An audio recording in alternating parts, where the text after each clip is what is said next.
تو وہ جو عربی کے اونٹ کا کینہ ہے، مریم نواز کو خوش کرنا چاہتا، وہ نواز شریف کو خوش کرنا چاہتا، وہ شہباز شریف کو خوش کرنا چاہتا ہے، منصور علی خان کو بھی یہی تکلیف ہے، سلیم صافی کو بھی یہی تکلیف ہے، سہیل وڑائچ کو بھی یہی تکلیف ہے۔ پیٹرول پمپس اور سرمایہ یہ کہاں سے؟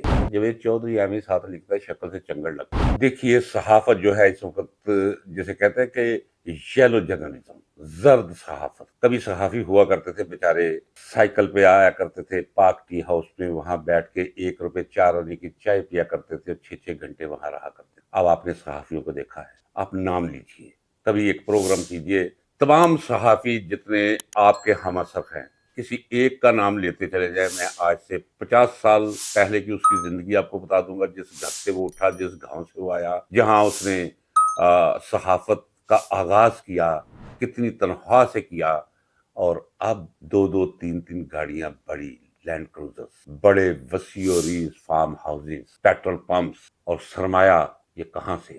صحافت کے اندر صرف قلم کو کاسہ گدا گھر کی شکل دے دی جائے تو جتنا پیسہ اس یلو جرنلزم میں ہے، وہ پیسہ ہیروئن کی سمگلنگ میں نہیں ہے، آپ یقین جانیے۔ اچھا، جاوید چودھری احمد ساتھ لکھتا ہے شکل سے چنگڑ لگتا ہے، میں اسے جاوید چنگڑ کہتا ہوں۔ اس نے تو ایسے جیسے کوئی بدبو پھیلائی ہو، کوئی واقعہ ایسا پیش آ جائے جس میں کوئی پی ٹی آئی کی بہتری کا پہلو نکلتا ہو، وہ دور دراز کی فضول قسم کی گھسی پٹی کوڑیاں لانی شروع کر دے گا۔ منصور علی خان کو بھی یہی تکلیف ہے، سلیم صافی کو بھی یہی تکلیف ہے، سہیل وڑائچ کو بھی یہی تکلیف ہے کہ قاضی فائز عیسیٰ کے ساتھ یہ کیا، کہ یہ نہیں ہونا چاہیے تھا۔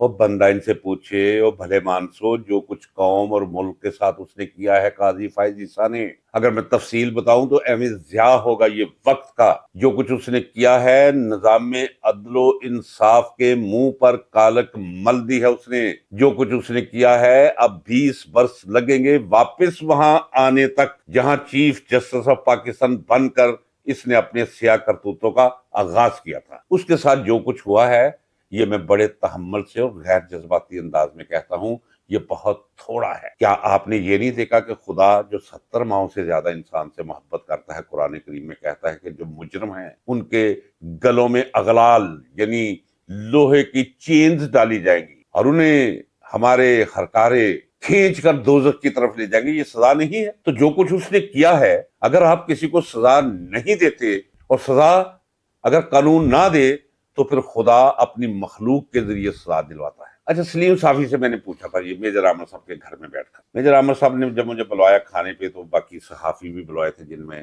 یہ بھی سلیم صافی بھی موجود تھا، تو بڑا اچھا رہا۔ لیکن میں نے پوچھا بڑے دوستانہ انداز میں، بڑے لائٹ موڈ میں، میں نے کہا سلیم صافی صاحب ذرا یہ تو بتائیں کہ آپ کی رگوں کے اندر جو عمران خان کے بارے میں زہر دوڑتا ہے، اس کی وجہ کیا ہے؟ اچھا، وجہ میں آپ کو بتا دیتا ہوں، پوچھ آپ سلیم صافی سے لیجیے گا۔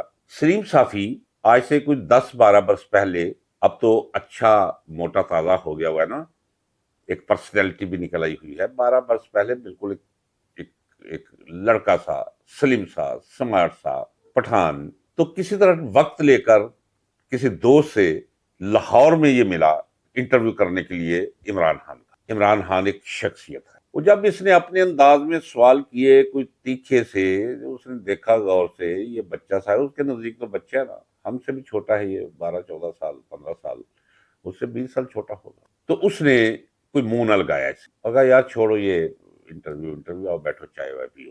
وہ سب کے سامنے ایک سبکی ہوئی سلیم صافی، یا تو سلیم صافی اس کا جواب دے دے میں غلط کہہ رہا ہوں، پوری ذمہ داری کے ساتھ میں کہتا ہوں، تو وہ جو عربی کے اونٹ کا کینہ ہے، وہ محمد ایجنسی میں رہنے والے لوگوں کا ایک وصف ہے جو جانا پہچانا ہے، یہ اس کا کینہ ہے جس میں کوئی لاجک نہیں، بس اس نے مخالفت کرنی ہے عمران خان۔ سہیل وڑائچ میرا دوست ہے، ہمارا بہت سا وقت اکٹھے، راتیں اکٹھی۔ یہ جو کتاب میں نے لکھی کئی سولیاں سر راہ تھی، میں دیانتداری سے کہتا ہوں، اور میں نے اپنی کتاب میں لکھا بھی ہے اس کے حرف آغاز میں، کہ سہیل وڑائچ نے ایک درویشانہ قسم کی محفل میں تقریباً کوئی 1 گھنٹہ لگایا اس میں، صاحب آپ کو لکھنا چاہیے، آپ کے جو باتیں تو چلتی تھی نا، وہ میں بیان کرتا تھا، وہ پوچھتے تھے میں بیان کرتا تھا، تو اس کتاب کے لکھے جانے میں سہیل وڑائچ کا بہت ہاتھ ہے۔